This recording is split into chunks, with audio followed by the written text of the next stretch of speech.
The NFC Championship is just what three sleeps away. I don't know, but one for me probably because I'm already stressed the hell out. All right, this is Tuna and the Sheriff. I am Sheriff Joe Bags, and joining me, of course, Tuna. Good morning, Tuna. How many sleeps do you have left? We got championship. We got 3 sleeps. We got wake up Friday, you wake up Saturday, and you wake up Sunday. Okay. That's it. You got 3 more sleeps until you got to stress out for 4 hours on Sunday. And speaking of sleeps, can I get a little off topic for a second? We got these new pillows. Have you ever had one of these therapeutic, like one of these things? Nope. Dude. A pregnant pillow? No, I've never had a pregnancy pillow. It might be one, but it is the best sleep I've had in fucking months, dude. Oh my God. I was floating. I was floating all night. I like being pregnant. I'm pregnant. That's just what it is. It's just me. I love not her. For you. Just Look me. at how excited Gary is for this pillow.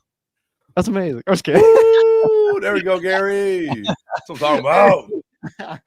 Anyway, had some really cool stuff pop up, by the way, on the Rams socials and stuff like that. The mic'd up with Devontae Adams was absolutely pinnacle. Absolutely loved that.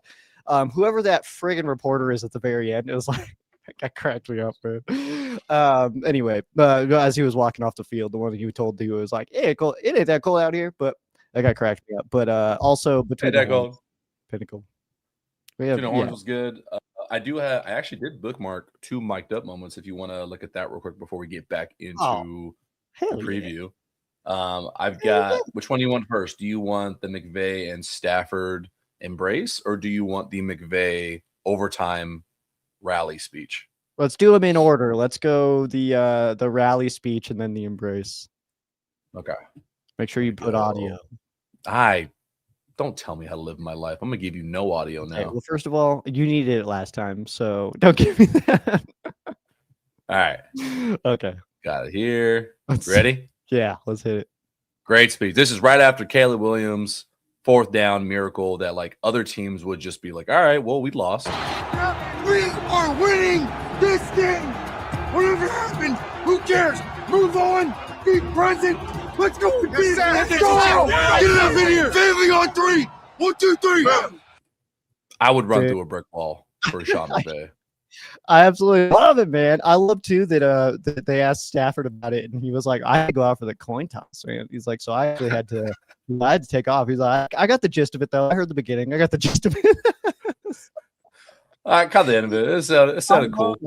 Because it does make sense that, like, as for Matthew Stafford, as somebody like, is a leader of the team, that like he could understand that like as soon as Sean McVay says like it doesn't matter what happened, he's like, okay, I got it. I can finish out that speech in my own head. Like I know what to do, and then so he just bounces out. That's so funny. But yeah, that's oh my god. Of course you don't lose it for that, man. He couldn't even talk. That is I would say that is Stafford's superpower that is not talked about enough, that you only get when you talk about the GOATs, like the Hall of Fame guys, that they have short-term memory. That short-term memory is not just the entire game and like, okay, cool, go win the game. But Between the Horns talked about it as well, where it's like, man, Stafford didn't really have it all game, whether it's the weather, whether it's the finger. Give credit to Chicago's defense for playing really tight. They made the game hard, and Stafford didn't look like his elite self that we really wanted to see. And yet, despite that, he had a short-term memory to be like, all right, cool. I'm going to throw this no-looker from the right hash all the way to the left side of the field, even though it's like a 15-yard pass by stats.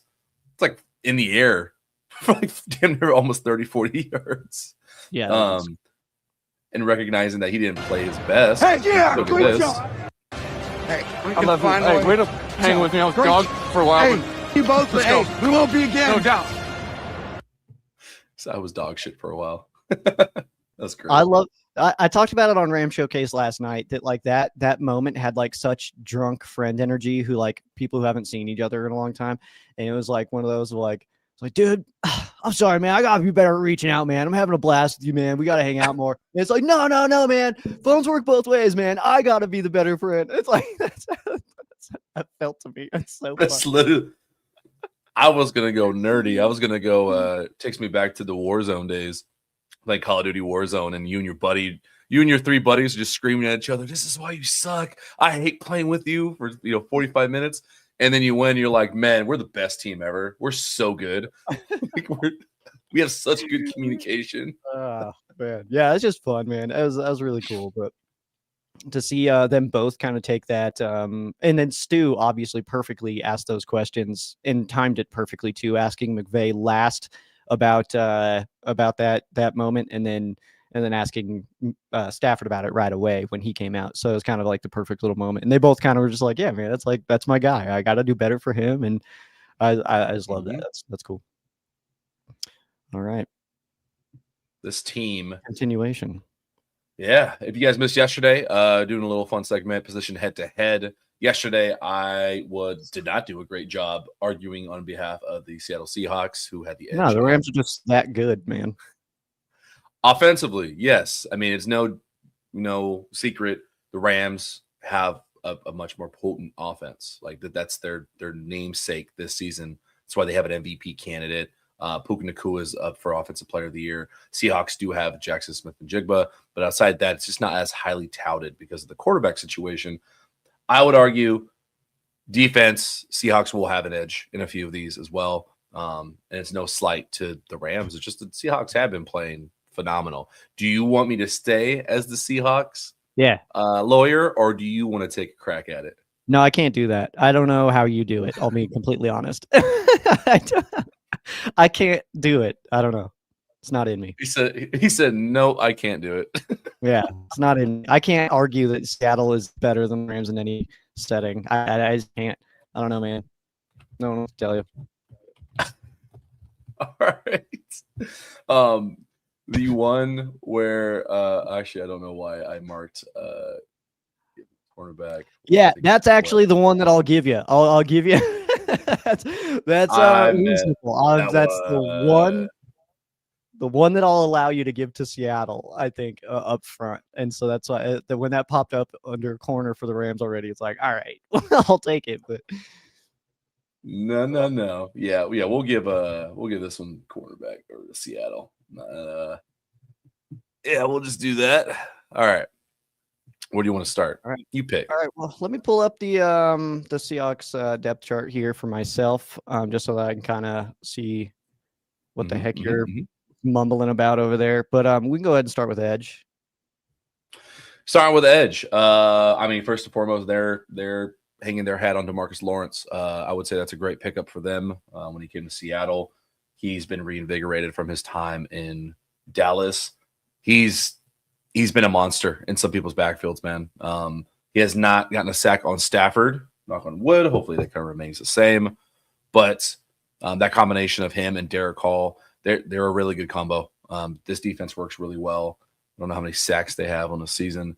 But DeMarcus Lawrence, I would say, operates at a much more consistent basis than both of the Rams edges right now. Not talking about the entire season, just right now. I think DeMarcus Lawrence is playing as a force off the edge. Fair enough. Yeah, 2 fumble returns for touchdowns. That's crazy. That leads the league. Brutal. That's backbreaking for teams. It's like those things right there help mask the fact that you have Sam Darnold as a quarterback. And I don't really mean that as a slight. Like I really don't. It's just that's how good this team, the Seahawks team, can be. Yeah. What I'll say about the Rams edge rushers is just the simple fact that I just feel like they haven't necessarily reached full potential. But I mean, 12 sacks for BY and 7.5 for V8. I mean, the numbers are certainly there over the Seahawks. It just feels too like they haven't necessarily been up to their maximum potential, and it feels like that can happen at any moment. And when you're playing against a quarterback like Sam Darnold, that can certainly, be a factor considering how long he tends to hold the ball in certain situations. If your coverage is looking all right, then your rusher should be able to just tee off and kind of just create some madness in the backfield there. But BY alone on the season that he had, I mean, I understand what the impact of somebody like Lawrence coming to the Seattle Seahawks is. But I think BY alone, I think, exceeded all expectations. And then Jared Verse, just I would still say he's on that potential side, but he impacts the hell out of some plays, man. If you're paying attention to everything, not just box scores. I think that that he's doing an incredible job still, and does get after the quarterback. It just seems like when he's free running, that's when the ball's gone. So people don't like to get hit by Jared, and understandably so. But I would give the edge to the Rams here for sure. I mean, what else would you say? I would give the edge to. How about we do this? I think both edge units are fucking incredible. I think they are the strength of the offensive, both defensive lines. I disagree. No, I lied. That's the strength of the Rams defensive line. It is not the strength of theirs. Yeah. Do we want to be nice to give one to both? Like, hey, they're both really good. I would say no. I would say give this one to the Rams and then give interior to the Seahawks. Okay, I think I'm glad you helped put because the DeMarcus Lawrence has 6 sacks and Hall is not in the top 5 for the team.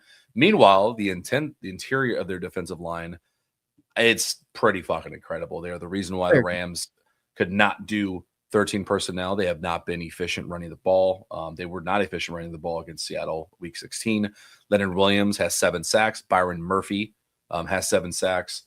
They muck up everything. They're the reason why Mike McDonald's defense has just been brutalizing people lately.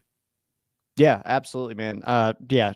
In interior D line for Seattle is absolutely phenomenal. Williams and Murphy together, man. Those guys are very good. I think Kobe Turner's slowly turning into a household name. I think that he's kind of just becoming that. Not only is he an absolute monster out there on the field, but he's also just like kind of in the public eye a little bit. You know what I mean? So he kind of just he's out there. He's on these TV shows and stuff like that, and he is becoming a noticeable, recognizable Ram. And I think that's awesome. And for our perspective, he is also quite the monster up front.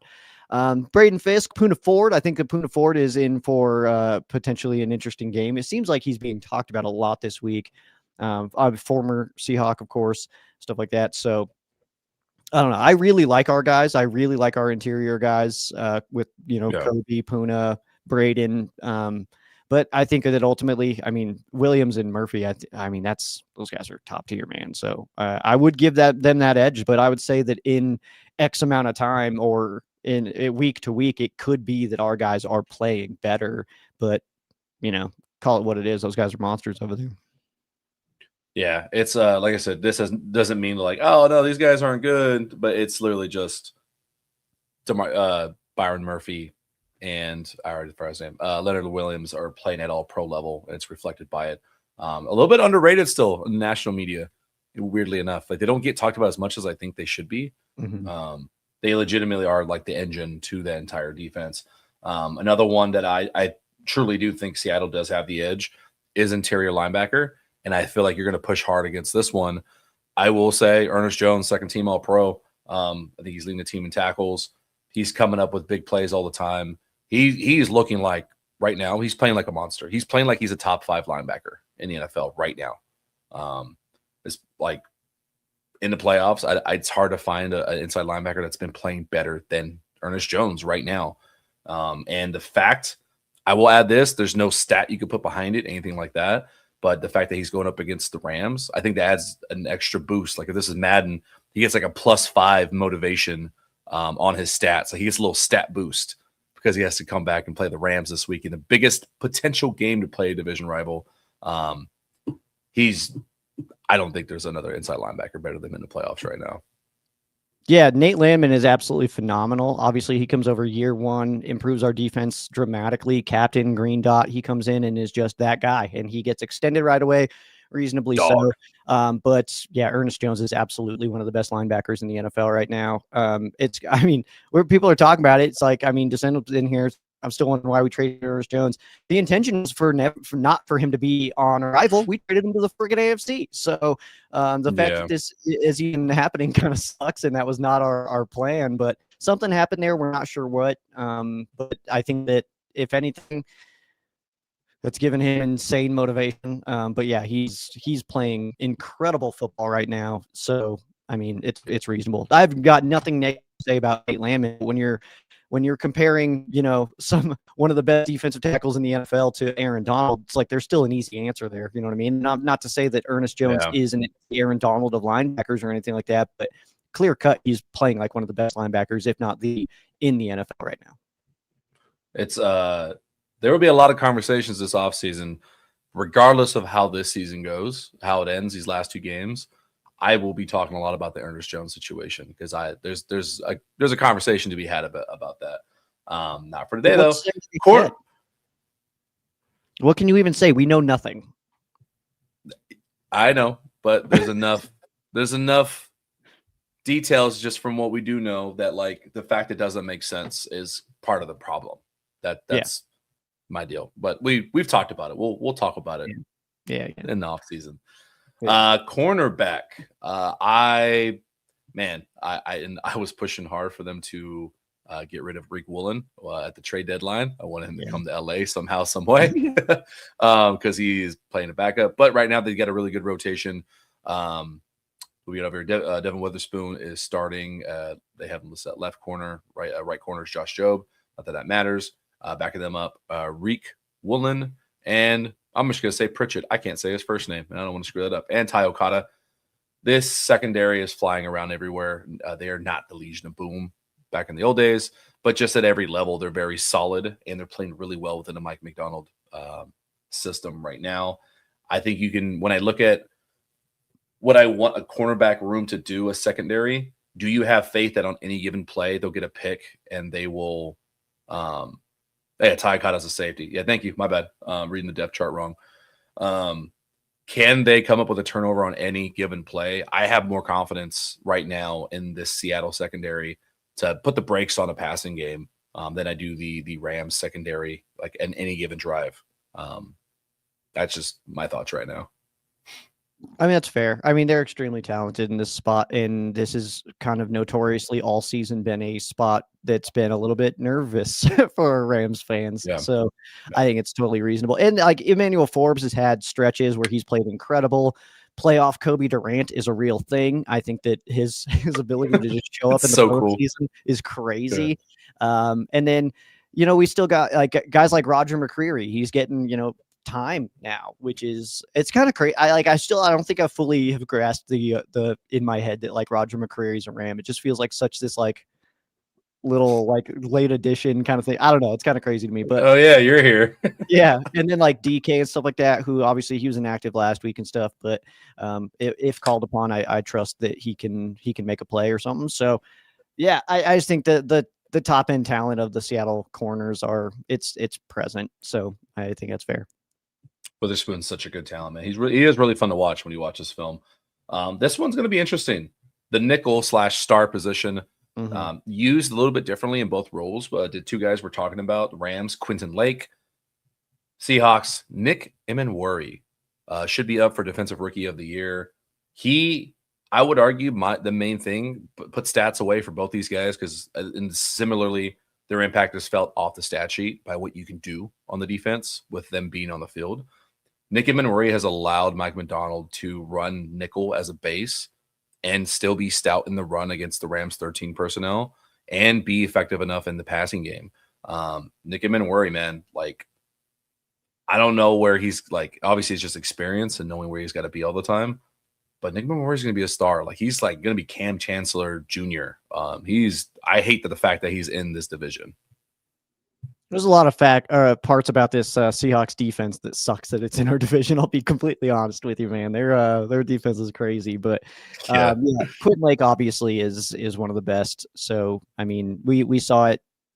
His absence was very felt, and his return has been very felt. So I mean, yeah, he's just one of the tops in the league. So hard to get over him as far as being sick as hell at the star spot.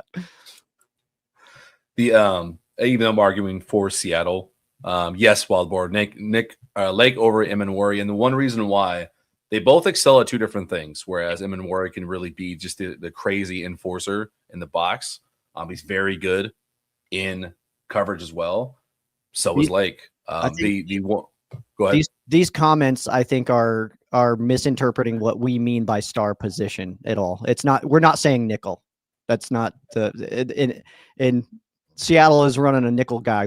Ours is a star who is safety and can play slots and that stuff. It's different. Yeah.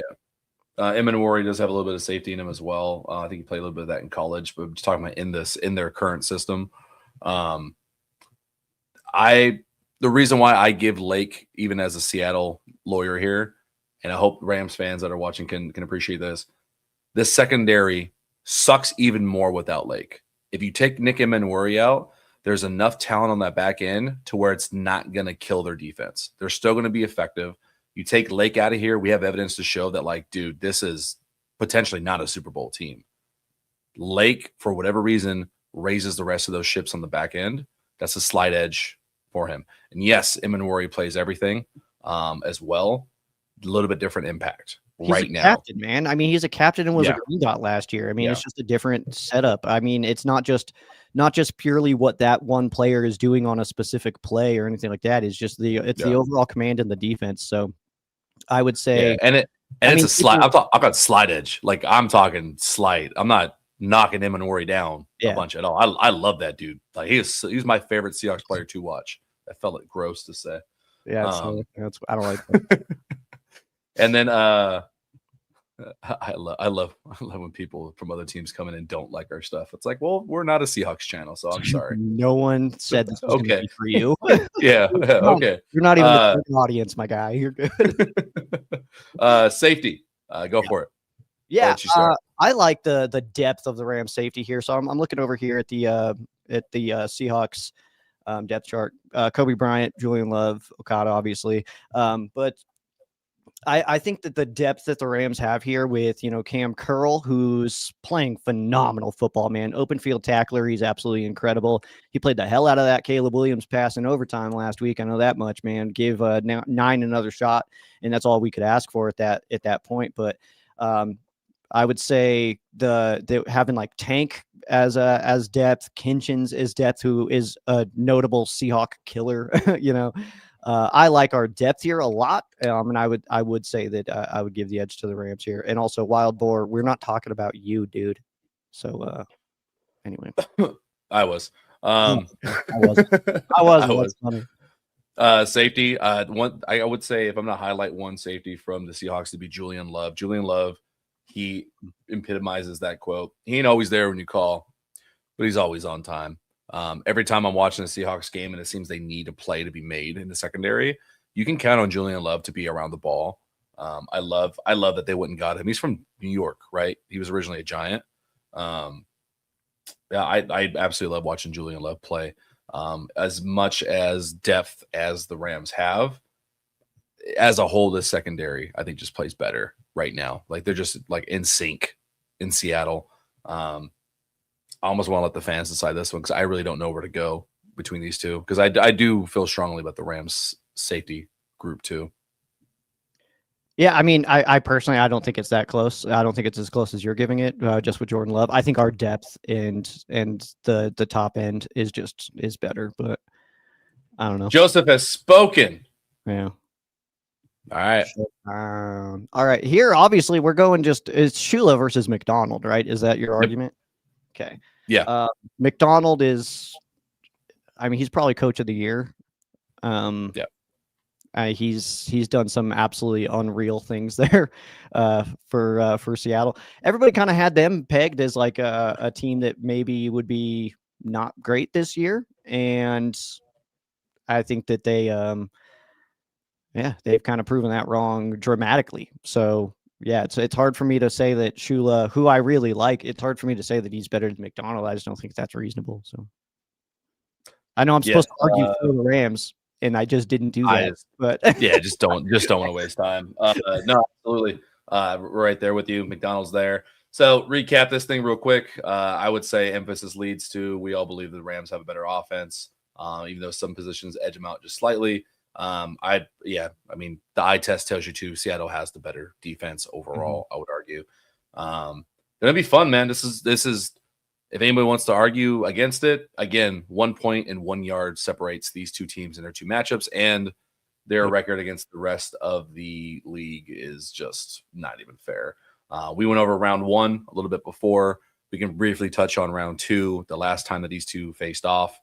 We don't have to get super into it since we got about 5 or 6 minutes left here, but I'll let you kind of yap about this game a little bit, bro. It's crazy how even everything has been when it comes to Rams Seahawks. You can even look at the all-time series dating back to 76, and the Seahawks lead the all-time series 29-28. I think that's the number. It's only 1 point. Shit. It's crazy, man. You can tie it up all time with a win. And yeah, then you say like 1 point difference this year head to head, 1 yard difference. And that's also if you only take offensive yards and add them up, and then also all purpose yards and add them up, it's still 1 yard difference no matter which way you add it. So it's kind of crazy to see, man, that how even it's been. Truly can go either way. But that last game, obviously they didn't really seem to care if we threw it all over them. They just didn't want to let us run. Kyron, I believe, had 70 in that game, but Stafford went off for about 450. So, yeah, we'll see how their defensive approach is for this game. But I think it's one of those, I'm kind of hammering it all week. It feels like one of those games where into the second quarter, we're still just going to be feeling them out. And that's when adjustments are going to start to get made. And then at a halftime, I think is when we're going to really see each team settle into what they want to do. Do you think do you think this is a high scoring game? Do you think this is more like the first game or second game? Dude, I go back and forth, man, for no reason at all. Like this game should be like how the last game went, 38-37. But I feel like for no reason at all, it's gonna be like 16-6. You know, it's gonna be like, what the hell was that? Like, for no reason, I don't know why. Hell no, man. I agree with Wild Boar here. This is the Super Bowl. Yeah, it's not even from you just all the talent stuff, all the how good the last 4 teams are. Ignore the Bo Nix thing and Drake May. It's just the hype leading up to it. Like the first 2 games, the division, the fact that these 2 teams were point differential, the 2 best teams in the league. This is the fucking Super Bowl, man. And this box score makes 0 fucking sense. Rams had the ball for an entire extra quarter. Stafford was damn near perfect on the day. It's just those yards per carry, man. Yards per carry, they could not run the ball effectively. And we'll talk about it in depth tomorrow on our next show. About what really happened and what needs to happen, because we got 2 days of just straight up, all right, let's be internet nerds and tell you what we think about this game goes. I have a question though. Yes. Okay, first of all, yes. Adams and Lake didn't play in that game, but I have a question. Should I wear my yellow Sheriff Joe Bags jersey that I wore last week, or do I wear my Greg Zuerlein jersey, man? It's the one that he wore on media day leading up to Super Bowl 53. I've never worn it. He is the last gentleman that's ever worn that. I need help, man. I think leave that for the fans, man. I think we got to put a poll. I think you got to have them decide by end of Friday what you're wearing. Go topless. Don't have to tell me twice. All right, let's do it. Sold American. Joe's going topless. Yeah. One thing I do want to ask before we get out of here, though, when we figure out what we're fading off to, do you think they can get Sam Darnold rattled again? And we'll probably talk about this more in depth tomorrow. But do you think that's a real thing, or do you think this is going to be don't count on having one person play bad? You're just going to have to fucking play elite, better than them, if that makes any sense. Fair. But also, I'm not convinced yet that playoff Sam Darnold is going to be able to handle pressure. His last 2 playoff games, one of them was to us, where he got absolutely smoked, and it was all bad news Bears. But and then last week, 0 pressure situations. They had more points than the 49ers ended with 12 seconds into the game. So there was 0 pressure on Sam Darnold. I'm still not convinced that he can handle it. So I do think that we can get after it. I hope that's the case. Praying Mantis, thanks for tuning in and being a very charitable Seahawks fan. Yes, I think we are going to all need to see cardiologists after this game for good and bad reasons. It's going to be really brutal. I think we'll start off tomorrow's show with that is how do the Rams can get to Sam Darnold again in that, because it is going to be a chess match, and I'm really excited to see what Shula can draw up. Yeah, man. What about let's fit off in distance this way. You want to list off some I don't know how many jerseys you have. Do you have any like I have a billion weird jerseys? Yeah. What weird jerseys do you have? I have like I don't know, dude. That's about it. Do I start with the weirdest one, or do I go like? Do I save that a little bit? Up to you. Whatever you want. I'll just start with that one then. I've got a Michael Sam Rams jersey. Solid. I got a Super Bowl champion Johnny Hecker jersey sitting in the closet. Solid. I've got the old school Mark Bulger. That's a good one. Oh, I would love that one. Now, thanks to our good friend Chris, I have a Rams Baker Mayfield jersey. Hell yeah. I've got a Cortland Finnegan. Fuck, these are such good ones. This is a fun one, man. Non-Rams, sitting at home in Stockton, I have a Bumblebee Antonio Brown jersey. Nice. Oh, dude, Chris has a Jared Cook. Oh my God, that's awesome, man. That's awesome. I've got a Janoris Jenkins. Ooh. Mm-hmm. Do you now? Yeah, I do. Tavon Austin, Janoris Jenkins. Trying to just think of what's in my closet right now. I've got Texas A&M, Johnny Manziel. That one's pretty fire. Oh Jesus. I got Patrick Wall. Avs jersey.